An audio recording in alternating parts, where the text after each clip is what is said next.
Assalamualaikum warahmatullahi wabarakatuh.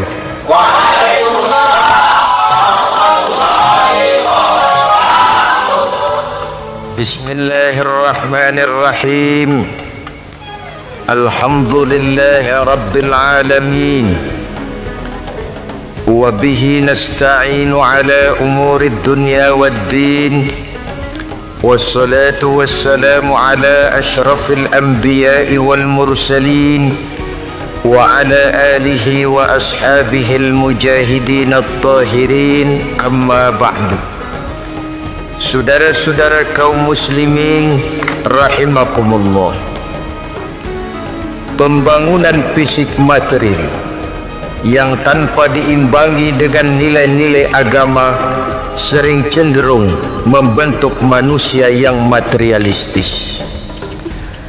Tolok ukur dan sudut pandang dari segala persoalan hanya terbatas kepada benda yang nyata yang berada di sekitarnya. Akibatnya muncullah pola hidup konsumer yang tujuannya tidak lain adalah prestise, harga diri, kebanggaan, dan kemegahan. Maka terjadilah perlombaan di dalam mengejar sesuatu yang bernama materi. Mereka menyangka bahwa itu semua dapat mengekalkan kebahagiaan, dapat menunjang kehidupan yang langgeng. Ada yang berlomba-lomba mengejar-ngejar harta. Seluruh waktu dalam hidupnya habis untuk mengejar harta. Tidak peduli siang atau malam, sore atau pagi. Sujud tidak lagi sempat, Allah dilupakan dengan agama jauh. Ada yang berlomba mengejar-ngejar pangkat, jabatan, dan kedudukan. Tidak peduli menjilat ke atas, menginjak ke bawah, atau menyikut kiri dan kanan. Bahkan teman pun jadi lawan, lawan pun jadi teman. Bukan soal, yang penting pangkat terkejar. Ada yang berlomba memperbanyak kendaraan, sejak dari jet pribadi, pesawat, kapal pesiar, sampai kepada mobil-mobil mutakhir. Ada yang berlomba memperbagus rumahnya. Ada yang berlomba memperbanyak istri dan anak-anaknya. Seluruhnya tenggelam di dalam perlombaan yang menurut ukuran mereka akan mendatangkan prestise, kemegahan, dan kebanggaan. Allah subhanahu wa ta'ala menegur, memberikan peringatan dalam surah yang pendek, yaitu surah At-Takatsur. Alhaakumut takatsur hatta zurtumul maqabir, kalla sawfa ta'lamun. Alhaakum ay syagalakum an ta'ati rabbikum. Kamu telah lalai daripada taat kepada Tuhanmu, dan yang menyebabkan kamu lalai itu tidak lain at-takatsur. At-takatsur artinya at-tabahi bi kathrati mata'id dunya, bermegah-megah dengan memperbanyak kesenangan hidup duniawi. Dengan kata lain, berlomba-lomba mengejar kemegahan duniawi telah menyebabkan kamu lalai daripada mengingat, daripada taat kepada Allah subhanahu wa ta'ala. Apabila orang cenderung materialistis, seluruh kegiatan hidup dikerahkan untuk berlomba memperbanyak materi. Apa namanya harta benda, apa namanya rumah, apa namanya pangkat dan jabatan.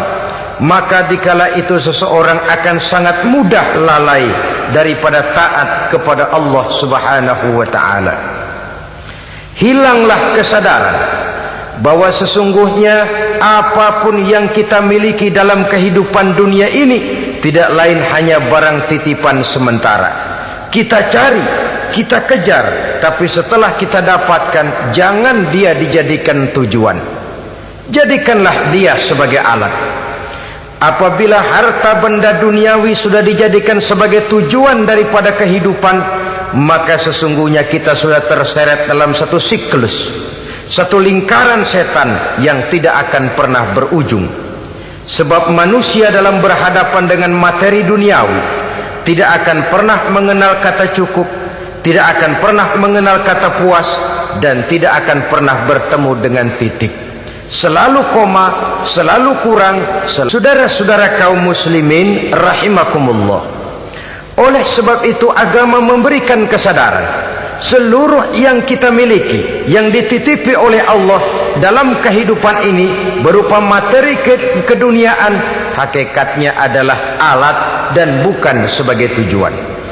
Apabila alat sudah kita jadikan tujuan, kita akan terjebak ke dalam satu perlombaan yang justru akan mencelakakan kita sendiri. Inilah yang saya maksud dengan sirkuit celaka. Perlombaan yang hanya membuat kita jerih, payah, keringat bercucuran, tenaga terkuras, tapi tidak akan pernah sampai ke garis finish. Karena memang tidak ada garis finishnya. Betapapun jauhnya satu perlombaan, dia mesti punya garis finish. Tapi kalau sudah at-takatsur, berlomba bermegah-megah diri, maka barangkali tidak akan pernah ada garis finishnya. Kita akan terseret dalam lingkaran setan, berputar di seputar itu tanpa tahu kapan berhenti dan di mana titiknya. Agamalah yang memberikan kesadaran. Alhaakumut takatsur, bermegah-megahan telah membuat kamu lalai daripada taat kepada Allah Tuhanmu. Semua sadar bahwa kita diciptakan tidak lain adalah untuk mengabdi kepada Allah. Nilai pengabdian ini sering lentur, nilai pengabdian ini sering luntur manakala kita sudah berlomba-lomba bermegah-megah dengan materi kehidupan dunia. Islam jelas tidak menganjurkan penganutnya jadi orang miskin. Bahkan Imam Ali karramallahu wajhah pernah mengatakan, kemiskinan bisa menyebabkan kekufuran. Ayat yang pertama turun juga kita tahu, Iqra, baca olehmu. Kan seolah-olah Quran cuma tidak langsung saja bilang, hai orang Islam, kamu jangan jadi bodoh. Kebodohan menimbulkan kemiskinan, kemiskinan mendekatkan kita kepada kekufuran. Jadi miskin sama kufur tetangga. Artinya dalam kondisi miskin, kemudi hati itu mudah terombang-ambing. Oleh sebab itu sering kemiskinan umat Islam ini dimanfaatkan oleh orang-orang lain untuk menyebarkan agamanya. Padahal agama adalah soal keyakinan yang tidak mungkin ditunjang dengan supermi, ditunjang dengan beras, pakaian, obat-obatan, beasiswa. Agama adalah soal keyakinan. Keyakinan adalah soal kebenaran, dan kebenaran itu adalah milik bersama. Tujuan diciptakannya manusia tidak lain adalah untuk melaksanakan ibadah. Kalau orang tenggelam dalam perlombaan memperbanyak harta, mempertinggi kedudukan, memperindah segala macam yang sifatnya duniawi, biasanya itu akan membuat dia lalai dari taatnya kepada Allah Azza wa Jalla. Kadang bukan hanya lalai daripada taat, juga sering terjebak kepada maksiat. Karena kalau pola pandang dan tolok ukur sudah benda duniawi semata-mata, sangat tidak mustahil orang lalu terjebak ke dalam prinsip menghalalkan segala cara. Asal sudah tujuan tercapai, cara apapun halal. Akhirat nomor 18. Nah, bukankah memang barangkali kita sejak kecil sudah dilatih untuk materialistis? Umpamanya kita hanya sering dilatih untuk takut kepada yang konkret-konkret saja, takut kepada yang nyata-nyata saja. Seorang ibu kalau menakuti anaknya, aduh nak, kenapa ini kau kerjakan? Kalau bapakmu tahu, waduh, habis kamu. Ya, kita lihat, kalau bapakmu tahu, kalau polisi tahu, kalau hansip tahu, kalau satpam tahu. Tapi jarang seorang ibu menanamkan kepada anak, nak, kenapa ini yang kau lakukan, nak? Bukankah kau tahu Allah lihat, Allah tahu, Allah dengar, Allah, nak? Diajarkan takut kepada yang gaib. Karena kalau takut dia kepada polisi, dia pasti bisa cari tempat lain dong yang polisi kagak lihat. Kalau takut dia kepada satpam, minggir dong ke tempat yang kira-kira satpam nggak lihat. Tapi kalau sudah takut itu terpulang kepada Allah, kepada yang gaib, tidak sejengkal tanah pun yang terhalang dari pengetahuan Allah. Tapi itulah salahnya kita. Sejak kecil anak-anak sudah kita latih untuk takut hanya kepada yang konkret-konkret saja. Akibatnya sampai dia besar melembaga dalam kehidupannya. Dia nyolong, kata temannya, kamu nyolong ya? Iya. Kok nyolong sih? Emang. Kenapa nyolong? Biarin.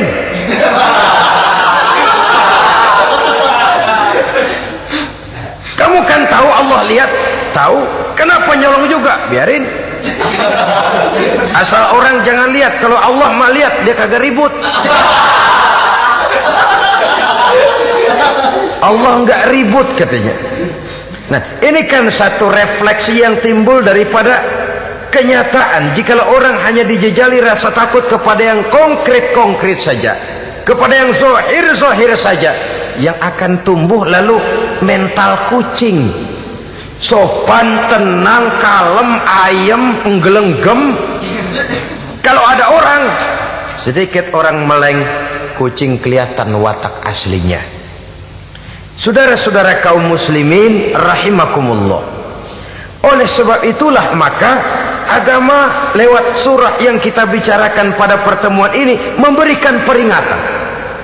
Kala, jangan begitu dong.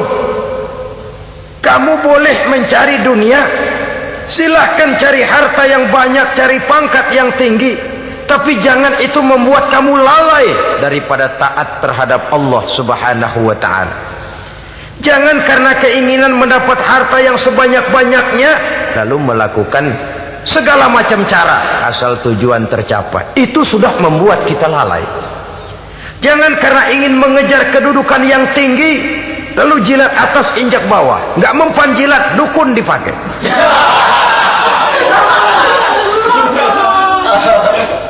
Itu kan sudah membuat kita lalai. Nanti kalau berhasil, wah, dukun kita paten. Tapi kalau gagal, dukun sialan, kagak mampu. Hilanglah Allah dalam kehidupan kita. Makin materialis, dan perlombaan ini membawa kita kepada kecelakaan. Kala, sekali-kali jangan begitu.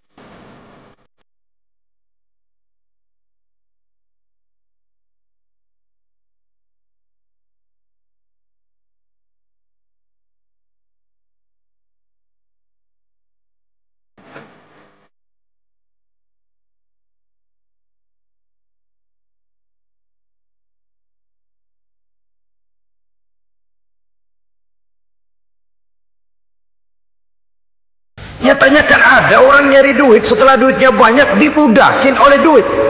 Dia sendiri tidak bisa merasakan kesenangan daripada duitnya, konon lagi orang lain. Mau ke pasar ngitung 16 kali.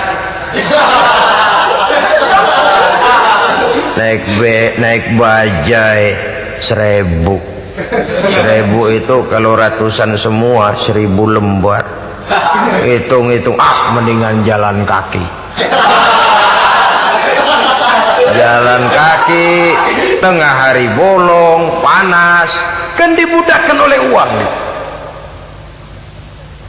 Cari karier, kejar pangkat, kejar kedudukan. Setelah ditemukan itu, jadikan dia sebagai alat, jangan dijadikan tujuan. Pangkat kau milikku, karena kau milikku kau harus jadi budakku, jangan aku yang jadi budak kau. Pangkat satu saat dia harus lepas dari kita, jiwa ini lapang. Kenapa? Dahulu pun ketika lahir ke dunia tidak ada pangkat yang kita sandang. Dahulu pun ketika lahir ke dunia tidak ada harta yang kita bawa.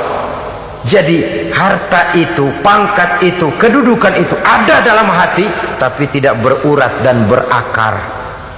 Kalau dia berurat dan berakar dalam hati, berat misah sama harta itu. Berat. Sekedar ngasih fakir miskin cepet juga berhitungnya 17 lembar.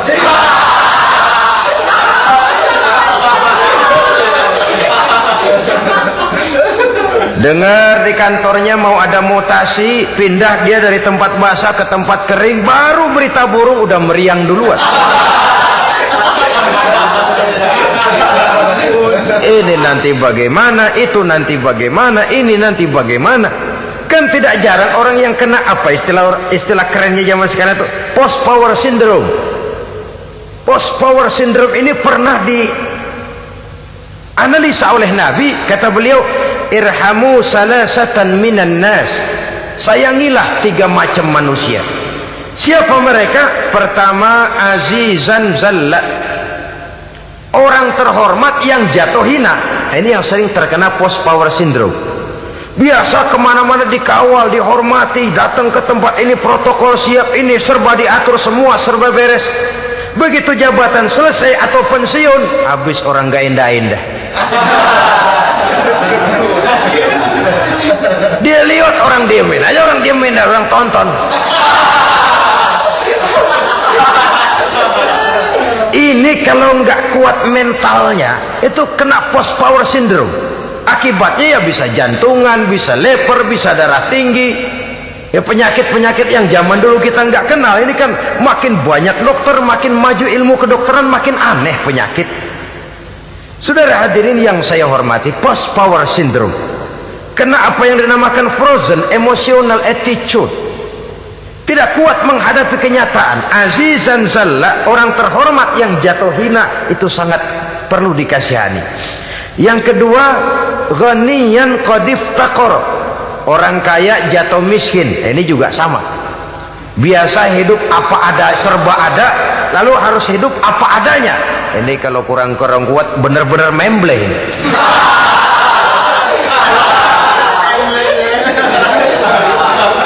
Kalau tidak kuat mentalnya, biasa hidup serba enak, serba nikmat, cuma kerjanya neken cek, main apa itu kredit card, macam-macam fasilitas dipunyai, tahu-tahu jatuh bangkrut, jatuh miskin. Kalau tidak fondasi agamanya kuat, bisa gantung diri, bisa bunuh diri, bisa frustasi, bisa terkena psikosomatik, tekanan jiwa mempengaruhi faktor biologis, timbullah tekanan, terjadilah penyakit aneh-aneh. Al-ghaniyan qad iftaqara, orang kaya jatuh miskin, itu perlu dikasihani. Yang ketiga, wa faqihan yal'abu bihil juhal, ahli fikih tapi dipermainkan oleh orang-orang bodoh. Hanya kebetulan orang bodoh itu punya kekuasaan. Hukum bisa dipesan.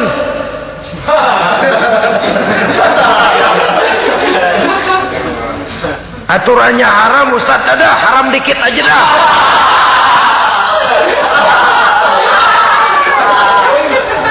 Sibuklah tuan fakih ini, ahli fikih ini mencari dalil kebet sana kebet sini supaya yang tadinya haram benar bisa jadi haram sedikit. Padahal yang minta ini orang bodoh, tidak ngerti agama, cuma karena punya kekuasaan dipermainkan oleh orang yang fakih. Orang yang fakih ini dipermainkan. Kasihan orang yang seperti itu. Wa faqihan yal'abu bihil juhal, ahli fikih tapi dipermainkan oleh orang-orang bodoh. Akibatnya karismanya hilang, wibawanya lenyap. Dia menyangka bahwa dengan mengharam-haram sedikit-sedikit itu dia bisa mendapat keuntungan yang berganda-ganda, padahal akibatnya itu hanya akan membawa kecelakaan saja. Allah peringatkan benar, kala, sekali-kali jangan begitu. Cari uang yang banyak silahkan, ngejar kedudukan yang bagus boleh, bikin rumah yang hebat silahkan, ada kendaraan bagus silahkan, tapi jangan sampai kamu terjebak kepada sirkuit celakai, perlombaan yang tidak ada garis finishnya. Sering dicontohkan orang menghayal, melamun, kamu kenapa nggak mau ibadah? Lah, bagaimana mau sembahyang, saya di Jakarta masih ngontrak.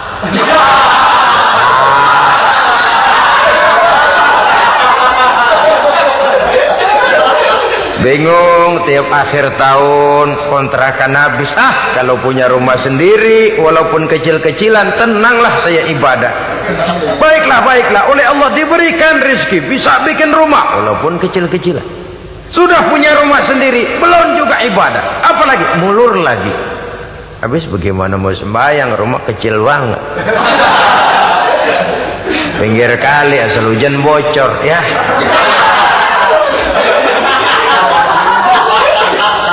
Kalau bisa punya rumah permanen, rajin dah ibadah dah. Iyalah, diberikan rezeki bisa bikin rumah besar, kamarnya banyak, halamannya luas, kendaraan belum ada, perabotan belum lengkap. Sudah ada kendaraan belum kayak orang-orang. Sudah kayak orang-orang masih sama dong, kudu di atas. Kapanlah selesainya? Kala, sekali-kali jangan begitu.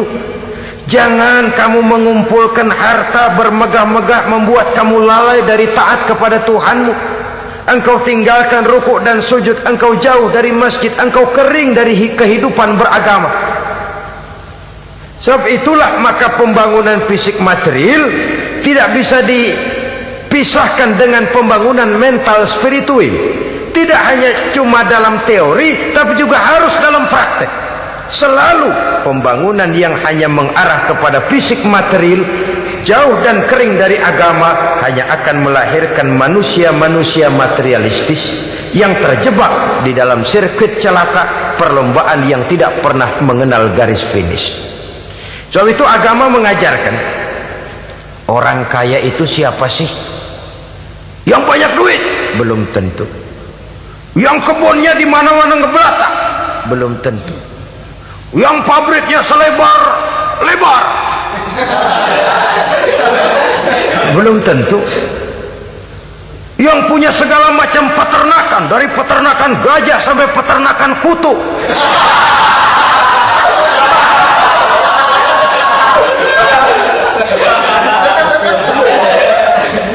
Belum tentu. Agama memberikan tuntunan yang sangat luhur. Orang kaya itu adalah orang yang hidupnya cukup. Orang miskin itu orang yang selalu merasa kurang. Bagaimanapun banyak duit saudara miliki, kalau masih merasa kurang, masih miskin saudara. Saya punya uang 1.000 rupiah, Anda punya uang 1 juta rupiah. Mungkin saya lebih kaya dengan uang yang 1.000 ketimbang Anda 1 juta. Kenapa? Dalam tangan saya uang 1.000 besar, artinya sesuai dengan kebutuhan saya. Tapi di tangan Anda uang 1 juta, kebutuhan Anda lebih besar daripada itu lagi. Maka agama mengajarkan sifat qanaah, merasa cukup, dan itulah sumber kekayaan yang hakiki. Orang kaya adalah orang yang hidupnya cukup. Kalla saufa ta'lamun, jangan begitu, nanti kamu akan tahu. Summa kalla saufa ta'lamun, jangan sekali-kali begitu, suatu saat kamu pasti akan tahu. Kalla law ta'lamuna ilmal yaqin thumma latarawunnaha 'ainal yaqin thumma latus'alunna yawma idzin 'anin na'im. Nah, kapan perlombaan ini akan menyadarkan orang? Biasanya hatta zurtumul maqabir, sampai kamu dekat ke liang kubur. Itu biasanya kalau istilah orang sekarang baru ngeh. Asal sudah napas sampai tenggorokan disambung dengan selang, sudah Senin Kemis dibantu dengan alat picu jantung, gerak gerak gerak gerak, sudah kayak orang mau gergaji kayu. Dikala itu barulah sadar orang biasanya. Dan kesadaran semacam itu kesadaran yang terlambat, kesadaran ala Fir'aun. Fir'aun selagi hidup diajak beriman dan nehi aja.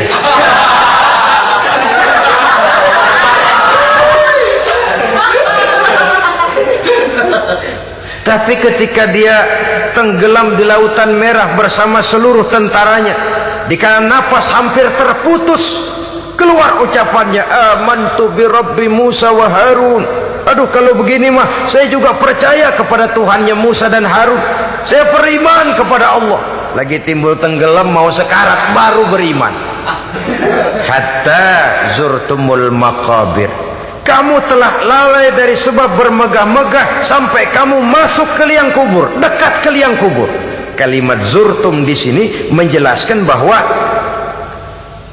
kubur itu tidak selamanya. Zurtum itu dari kalimat zaro ya zuru, berziarah. Orang berziarah kan sebentar. Ke kubur itu sama dengan berziarah kita di situ. Sebentar, tidak akan selamanya, tidak akan kekal dalam kubur. Bahwa kubur itu cuma satu halte dari sekian halte yang harus kita jalani. Hatta zurtumul maqabir ay mutum wa dufintum fil kubur. Sampai kamu mati, dikubumikan dalam kubur, barulah kamu sadar bahwa perlombaan itu hanya sia-sia, bahwa perlombaan itu tidak akan pernah mengenal garis finish, bahwa perlombaan itu akan membuat kamu celaka. Begitulah umumnya kebanyakan orang yang terjebak ke dalam paham materialis, baru menyadari kesalahan langkahnya pada saat napas sudah sampai di tenggorokan. Ternyata uangnya yang miliaran rupiah tidak sanggup menyambung nafasnya. Ternyata kendaraan yang serba mewah berkilat tidak sanggup meneruskan kehidupannya. Ternyata pangkat jabatannya yang tinggi yang membuat dia menyebabkan temannya jadi lawan, lawannya jadi teman, tidak akan sanggup menghentikan sang malaikat maut. Kalau keadaan sudah begitu, baru sadarlah kita terlambat. Karena saat seperti itu akan dihadapi oleh setiap orang. Kala, jangan begitu. Sadarlah kamu bahwa kalau sudah dekat ke liang kubur kamu baru insaf, itu terlambat. Sebelum nafas sampai di tenggorokan, pintu taubat masih selalu terbuka. Tapi manakala nafas sudah sampai di tenggorokan, tertutuplah pintu taubat untuk orang yang bersangkutan. Oleh sebab itu, perlombaan dengan bermegah-megah terhadap materi duniawi, tolok ukur dan pandangan hidup yang terbatas kepada wujud benda semata-mata, memang sering menyebabkan orang lalai, sering menyebabkan orang lupa diri, tidak sadar tentang hakikat yang terpenting dari kehidupan ini, yaitu tentang dari mana dia datang, di mana dia sekarang, dan kemana dia akan pulang. Sungguh, ilmu pengetahuan tidak akan pernah mampu menjawab persoalan ini. Sungguh, filsafat juga tidak berdaya menghadapi pertanyaan seperti ini. Hanya agama yang mampu memberikan kepastian batin tentang hakikat dari mana kita datang, di mana kita sekarang, dan kemana kita akan pulang. Makin kita renungi pertanyaan ini, makin kita menemukan diri sendiri, dan makin kita menemukan mengenal diri sendiri, kita akan semakin mengenal Allah Subhanahu wa ta'ala. Semakin kita mengenal Allah, maka akan semakin terpanggil kita untuk dekat dengannya, mentaati segala perintahnya, dan berupaya menjauhi segala yang dilarangnya. Dengan demikian selamatlah kita dari satu perlombaan yang hanya akan menyeret kita kepada menghalalkan segala cara, jauh dari agama, jauh dari Allah, bahkan jauh dari sesama manusia. Karena umumnya perlombaan seperti ini akan cenderung melahirkan manusia yang egois. Muslimin rahimakumullah. Lebih jauh, mari kita mengikuti peringatan Allah dalam surah Al-Munafiqun ayat 9. Di sini Allah Subhanahu wa ta'ala mengingatkan, A'udzu billahi minasy syaithanir rajim. Ya ayyuhalladzina amanu la tulhikum amwalukum wala auladukum an dzikrillah wa may yaf'al dzalika fa ulaika humul khasirun. Hai orang-orang yang beriman, jangan sampai hartamu dan anak-anakmu melalaikan kamu daripada mengingat Allah. Wa may yaf'al dzalik, barang siapa yang melakukan hal seperti itu, fa ulaika humul khasirun, maka merekalah sesungguhnya orang-orang yang merugi. Rugi dunia, rugi akhirat. Disebutkan di sini dua hal yang sering menyebabkan kita jadi lalai. Amwal dan aulad, harta dan anak-anak, materi dan keluarga. Perlombaan di dalam mengumpulkan materi sering menyebabkan kita menjadi lalai. Begitu juga amanah berupa anak ini sering kita lalaikan atau sering membuat juga kita menjadi lalai. Kita lalaikan dalam arti bahwa keduanya, baik harta baik anak, merupakan amanah dari Allah. Setiap orang tua akan dimintakan pertanggungan jawab. Apabila kita lalaikan amanah ini, maka resikonya akan kembali juga kepada kita. Tapi satu hal yang jelas dalam ayat 9 surah Al-Munafikun ini, bahwa perlombaan memperbanyak harta dan anak-anak yang masuk dalam kelompok at-takatsur itu tadi akan menyebabkan orang khasiru, termasuk ke dalam kelompok orang-orang yang rugi. Perlombaan yang hanya akan membawa kerugian semata-mata. Kemudian di dalam satu hadis Rasulullah sallallahu alaihi wasallam memberikan peringatan. Beliau bersabda, "Iza azzamat ummati dinaran wa dirhaman, nuzi'at minha haibatul Islam. Wa iza tasabat ummati saqatat min ainillah.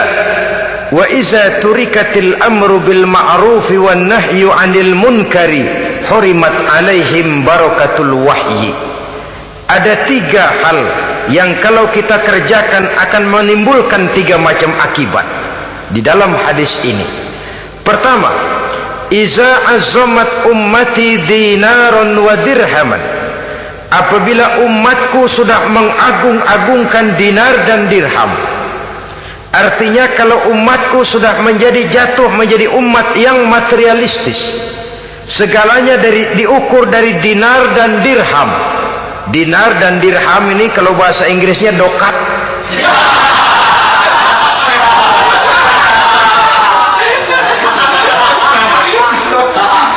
Segalanya diukur dari segi dinar dan dirham saja.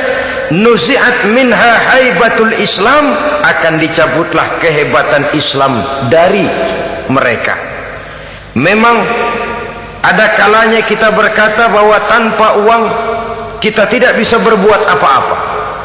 Tapi kalau itu dijadikan landasan dari segala sesuatu, itu yang dijadikan ukuran, itu yang dijadikan tujuan, kita hakikatnya sudah gagal sebelum melangkah. Apapun saja profesi kita, apabila sudah menjadi pendewa dinar dan dirham, akan hilanglah kehebatan Islam, akan dicabut kehebatan Islam itu. Umat Islam bisa dibeli, ulama bisa dikontrak, kiai bisa dicarter. Saudara hadirin ma'asyiral muslimin rahimakumullah, apabila umatku sudah membesar-besarkan dinar dan dirham, bermegah-megah dengan itu, berlomba-lomba memperbanyak itu yang menjadi tujuan dan tolok ukur dari segala kegiatan, nuzi'at minha haibatul Islam, akan dicabutlah kehebatan Islam. Hilang itu wibawa. Walaupun dia bernama umat mayoritas dalam jumlah, tetapi dia minoritas dalam peranan. Mayoritas dalam bilangan, tapi minoritas dalam percaturan kegiatan hidup ini. Kita ingat di zaman pengembangan Islam di masa Rasulullah sallallahu alaihi wasallam, mereka berlomba-lomba mengorbankan dinar dan dirhamnya untuk kepentingan agama, bukan mengorbankan kepentingan agama untuk mencari dinar dan dirham. Kita di zaman sekarang sering terjadi penjungkiran nilai, terbalik yang kita amalkan. Nabi Ibrahim mengorbankan putranya Ismail untuk kepentingan agama. Kita sering sekarang ini mengorbankan kepentingan agama untuk anak-anak kita. Dulu anaknya yang dikorbankan buat agama. sekarang agamanya dikorbankan buat anak. Dulu dinar dan dirham dibelanjakan untuk menopang agama, sekarang agama dijadikan alat untuk mencari dinar dan dirham. Saudara-saudara kaum muslimin rahimakumullah, memang apabila dinar dan dirham digunakan untuk penyangga perjuangan, itulah idealnya. Saya katakan tadi, dinar, dirham, uang, dunia cuma sekedar alat, bukan sekedar tujuan. Kita memerlukan alat ini. Membangun pesantren tidak cukup dengan semangat, membangun rumah sakit Islam tidak cukup dengan pidato, membangun masjid tidak cukup dengan semangat menggebu-gebu. Kita perlu semen, kita perlu pasir, kita perlu batu kali, kita perlu besi, dan itu semua beli. Tidak turun dari langit seperti turunnya embun di waktu pagi. Tidak mungkin rumah sakit Islam muncul ke permukaan hanya dengan simsalabim abracadabra.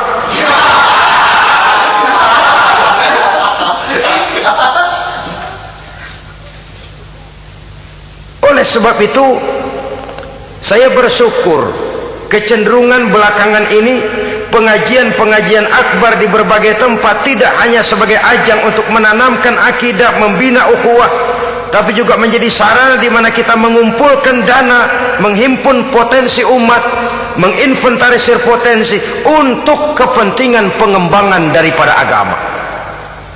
Meskipun ada satu dua orang yang salah paham tentang ini, sampai kemudian saya mendapat satu merek yang cukup tidak enak untuk didengar, mengkomersilkan pengajian katanya, karena memang ada pengajian yang menggunakan sistem karcis, sebenarnya juga tidak etis. Undangan berikut infak yang seluruh hasilnya digunakan buat kepentingan agama, apakah itu rumah sakit, apakah itu madrasah, apakah itu masjid, dan satu sen pun saya tidak menuntut bagian dari itu. Saya malah berprinsip, sepanjang saya masih laku untuk dijual dan itu memang buat kepentingan agama, persilahkan jual saja, asal buat masjid, pesantren, madrasah, rumah sakit Islam, kegiatan syiar dan dakwah, silakan. Tapi kalau sudah dijual buat kepentingan pribadi, memperkaya diri sendiri, tentunya dunia akhirat sulit untuk ridho kepada tingkah laku yang semacam itu. Kita memerlukan dana, umat di daerah membangun memerlukan dana, dan dana itu tidak hanya datang begitu saja. Kita bersyukur bahwa untuk menghadiri pengajian sekarang ini orang mau mengeluarkan uang, mau memberikan infak dengan ikhlas, tidak dengan keterpaksaan. Kenapa tidak? Sehingga ini lalu diinventarisir untuk kepentingan pembangunan agama. Ratusan juta rupiah terkumpul dari pengajian-pengajian rutin ini, pengajian-pengajian akbar ini. Puluhan masjid terbantu, rumah sakit Islam terbantu, musola selesai. Ya walaupun tidak lalu semuanya beres, tapi gemaknya itu sudah cukup menyentuh untuk menyadarkan orang bahwa harta baru kekal kalau dia sudah dibelanjakan di jalan Allah. Nah, yang celaka kalau dinar dan dirham itu yang dijadikan tujuan, mengadakan pengajian semata-mata untuk cari uang, uangnya buat kantongnya dewe. Itu yang membuat dicabutnya kehebatan Islam itu. Segalanya diukur dari sudut itu,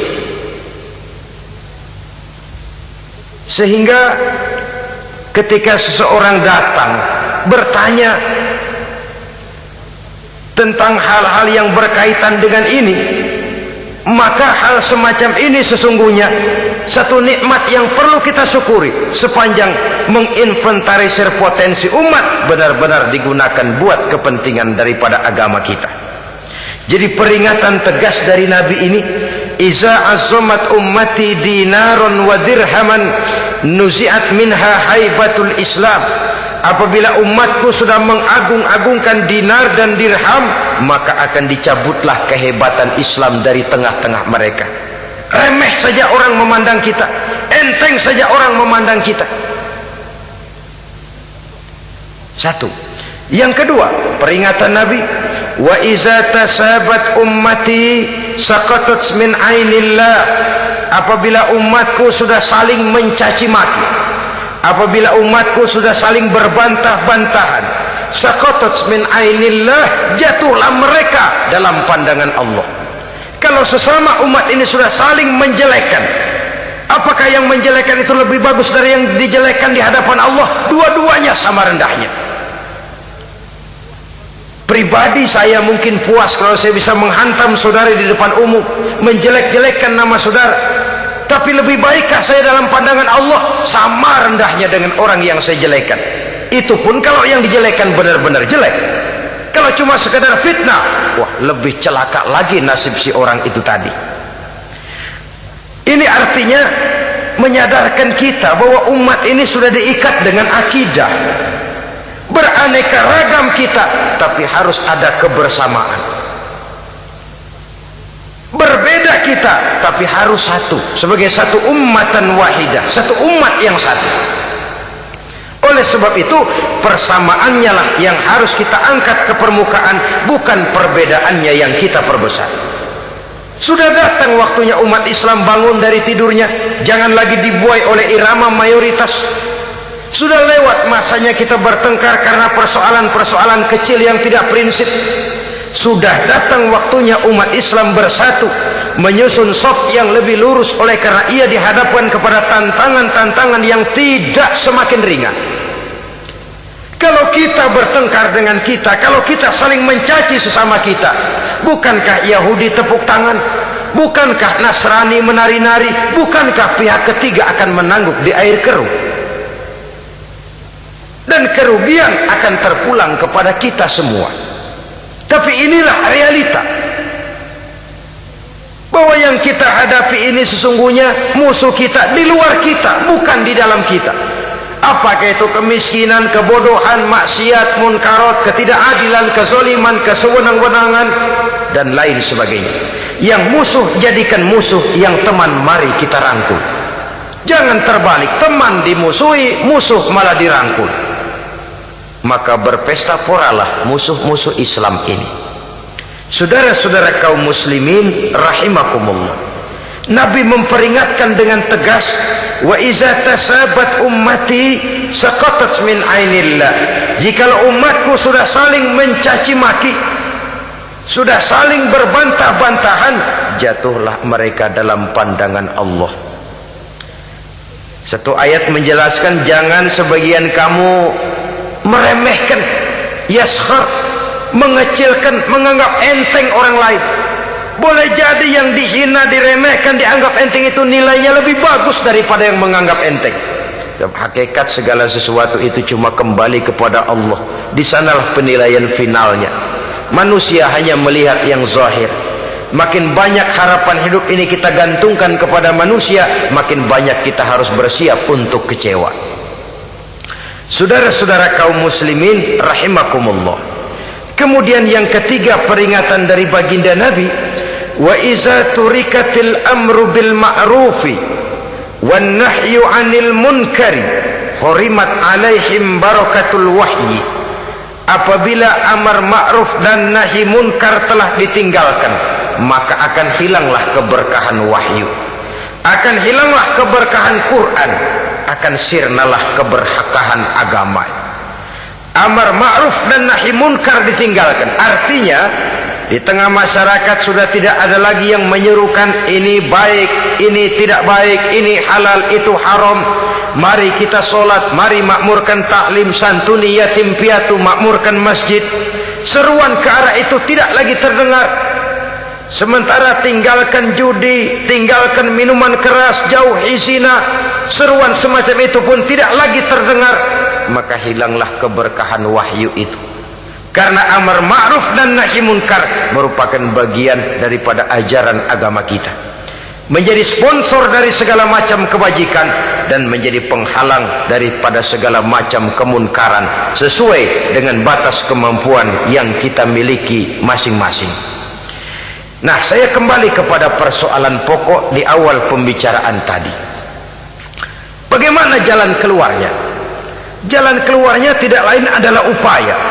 Bagaimana kegiatan yang sifatnya fisik material ini diimbangi dengan kegiatan yang bersifat mental spiritual, upaya menghidupkan majelis-majelis taklim, upaya memakmurkan masjid-masjid sebagai laboratorium rohani untuk mewujudkan keseimbangan dalam pola pikir yang akan berlanjut dalam gerak hidup yang kemudian akan tertuang dalam segala perbuatan manusia. Apabila sudah terwujud kepincangan dalam pola pikir, akan pincanglah caranya bertindak dan berbuat, akan pincanglah pandangan hidupnya, akan pincanglah orientasinya di dalam kehidupan ini. Oleh karena itu, Islam dalam berbagai aspek kehidupan mengajarkan sistem keseimbangan. Mencari harta boleh, tapi tidak boleh keluar dalam kerangka fastabiqul khairat. Berlomba-lomba silahkan, tapi untuk kebaikan, bukan untuk bermegah-megah, bukan untuk menumbuhkan gengsi, bukan untuk meninggikan prestise dan harga diri, tapi fastabiqul khairat, berlomba-lomba di dalam mengejar kebajikan, di dalam menyebarkan kebaikan. Bukan sekedar berlomba-lomba, tapi tolong menolong, bantu membantu. Ta'awanu 'alal birri wat taqwa wa la ta'awanu 'alal ismi wal udwan. Bertolong-tolonganlah kamu di dalam kebaikan dan takwa, jangan bertolong-tolongan di dalam perbuatan dosa dan permusuhan. Kerjasama di dalam kebaikan, kerjasama di dalam ketakwaan. Ada satu contoh yang menarik bahwa umat Islam di dalam ia menjalin kebersamaan itu harus seperti orang main sepak bola. Saudara lihat, orang main sepak bola, kalau pertandingan belum dimulai, silahkan kumpul di luar lapangan, atur strategi yang baik. Tapi kalau pertandingan sudah dimulai, turun ke lapangan hijau, jangan kumpul terus. Masa ada sepak bola gotong royong, groyok ke sana, groyok ke sini, ya kalah terus. Harus ada yang jadi penyerang tengah, kan begitu toh sepak bola. Harus ada yang jadi kiri luar, kanan dalam, striker, back, penjaga gawang.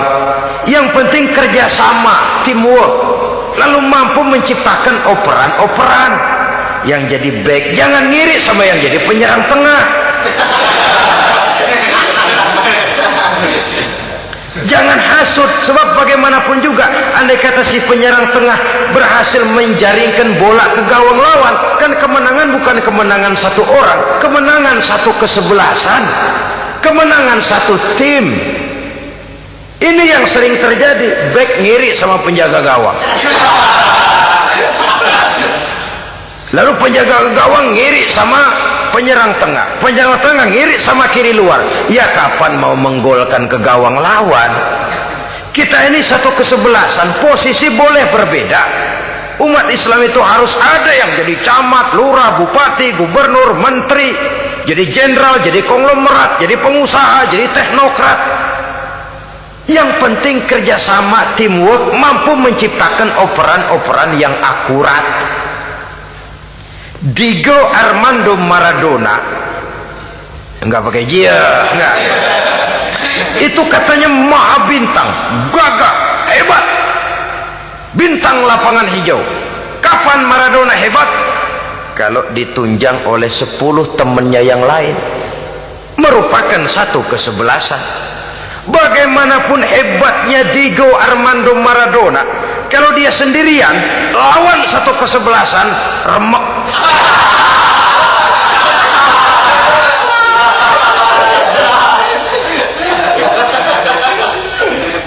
Dia hebat, dia jenius, dia maha bintang karena dapat operan dari teman-temannya. Bukan jegalan, operan. Jadi oleh sebab itu bagaimana kita menciptakan operan-operan akurat yang akan melahirkan kebersamaan di tengah-tengah umat. Artinya satu contoh saja, misalnya seorang pengusaha besar, oleh karena kesibukannya di dunia bisnis, tidak perlu jadi ketua pembangunan musola. Tapi kalau ada musola belum selesai, operan. Operannya itu yang penting. Apa yang dioper itu? Semen, apa batu kali, apa besi? Yang penting operan. Operannya akurat. Kadang-kadang ada terjadi juga frustasi ngelihat lawan kesebelasannya terlalu kuat, ngoper ke gawang sendiri. Jebol. Kan sering terjadi begitu. Muslim didukung oleh umat Islam, ketika punya posisi menguntungkan malah mempersulit Islam. Ini kan ngoper ke gawang sendiri, bunuh diri namanya. Boro-boro jebolin gawang lawan, asal jangan bunuh diri juga lumayan. Jadi kalau saja kita mampu menciptakan kebersamaan seperti ini, baju boleh berbeda. Seorang muslim boleh dibungkus baju ABRI, boleh dibungkus baju dokter, boleh dibungkus baju teknokrat, boleh dibungkus baju konglomerat, sekedar baju. Tapi kalau terbukalah baju itu, kelihatan dadanya, terbersit nilai imannya, meresap sampai ke tulang sumsumnya, dan pada saat Islam dikuti-kuti, akan timbul kecintaannya, akan timbul, saya muslim dan saya bangga dengan Islam saya muslim dan saya mau berbuat untuk Islam saya muslim dan saya siap mati untuk Islam saya. Dengan baju apapun dia terbungkus, kalau roh, jiwa dan semangat semacam ini tertanam, saya yakin kita umat Islam akan mampu berbuat lebih banyak dengan mewujudkan operan-operan akurat yang sangat diharapkan oleh umat itu tadi. Oleh sebab itu, saudara-saudara kaum muslimin rahimakumullah, baju boleh berbeda, bendera boleh beraneka warna, tapi jikalau bernama muslim, persamaannya yang dicari, jangan perbedaannya yang diperbesar. Nilai persaudaraan yang diikat dengan akidah semacam inilah yang banyak dicari orang, yang banyak menyebabkan orang masuk Islam. Di mana masjid kelihatan benar sebagai simbol kehidupan demokrasi dalam menciptakan ukhuwah, wawasan ukhuwah ini. Masjid simbol demokrasi. Siapapun masuk masjid buka sepatu, demokrasi. Siapapun orangnya, tidak peduli merek apapun sepatunya. Apa itu keluaran Cibaduyut Bandung? Apa itu modelnya Belli, Beltoni, Itali? Tidak soal, masuk masjid buka. Jumatan, kopral datang lebih dulu depan, pral. Jenderal datang belakang saja, pral. Tidak ada fasilitas khusus dalam masjid, karena di rumah Allah semua manusia sama. Si jenderal jangan lagi merasa jenderalnya, si pengusaha jangan lagi menonjolkan kebosannya. Masjid adalah simbol demokrasi daripada kehidupan umat. Sebab itu jangan terjebak kepada sektoral di dalam kita berbicara tentang ukhuwah ini. Kita boleh terbungkus dengan baju apapun, tapi kalau di balik baju itu tidak lain jiwa Islam yang mau berkorban, mau mengeluarkan harta, bahkan siap mati untuk Islamnya, maka kebersamaan itu akan mudah kita wujudkan. Tapi sepanjang kita berpecah belah, sepanjang kita centang perenang, maka tidak akan banyak yang bisa kita lakukan. Satu-satunya perlombaan yang bukan hanya dibolehkan tapi bahkan sangat dianjurkan oleh agama, yaitu fastabiqul khairat, berlomba-lombalah di dalam kebaikan, berlomba-lomba di dalam memakmurkan masjid, berlomba-lomba di dalam menghidupkan majelis-majelis ta'lim, berlomba di dalam menegakkan yang ma'ruf dan menghancurkan yang munkar, berlomba di dalam menyantuni yatim piatu. Tapi prakteknya kan kadang-kadang terbalik. Kalau sudah kumpul yang diakur-akurin, udah nambah kebon belum? Pabrik udah diperluas belum? Bisnis sudah sejauh mana? Belum pernah ada ketemu lalu kongko masjidnya udah digedein ya. Jarang yang ngomong begitu. Madrasahnya sudah bagaimana, sejauh mana? Mesti yang enak itu ya nyocok-nyocokin, bagaimana rumahmu sudah, bagaimana kendaraanmu, bagaimana pesawatmu, bagaimana bukankah itu juga takasur? Dari obrolan kan nanti yang belum kan timbul panasnya. Gile dia udah beli gituan, gue belum. timbul panasnya, lalu berusaha, berlomba lagi, bersaing lagi, berlomba lagi, bersaing lagi. Walaupun persaingan perlu, karena tanpa persaingan orang jarang mikir. Hidup itu kalau nggak ada tantangan kan tidur kita. Orang hidup smooth gitu ya, jalan tenang, setenang, ya nggak maju orang itu. Orang itu baru bisa mengalami kemajuan kalau dia sudah dihadapkan kepada tantangan, gemblengan, gojlogan, fitnahan, hinaan, caci maki. Persaingan itu perlu supaya orang mikir. Kalau mikir dia berbuat, kalau dia berbuat dia bisa maju. Tapi persaingan yang sehat, bukan persaingan yang lalu menimbulkan fitnah, menghancurkan nama baik orang lain, yang dilatar belakangi oleh sifat hasud, dendam, iri hati, lalu menghalalkan segala cara. Tidak, bukan itu. Persaingan yang sehat ini akan menjadi alat picu agar orang lalu berlomba di dalam kebaikan. Satu-satunya perlombaan yang bukan hanya boleh tapi bahkan sangat dianjurkan oleh agama, berfastabiqul khairat, berlomba-lomba di dalam berbuat kebaikan. Berlomba-lomba membangun masjid, bukan berarti di sebelah masjid bangun masjid lagi, bukan.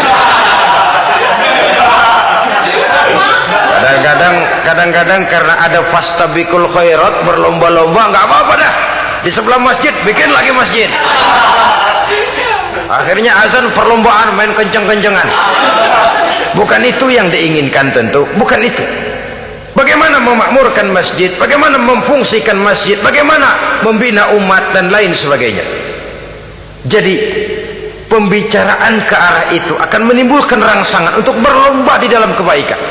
Kalau dia kok bisa menata masjidnya sampai makmur, jamaah senang datang ke sana, anak-anak muda betah di masjid, kenapa saya tidak? Apa konsepnya?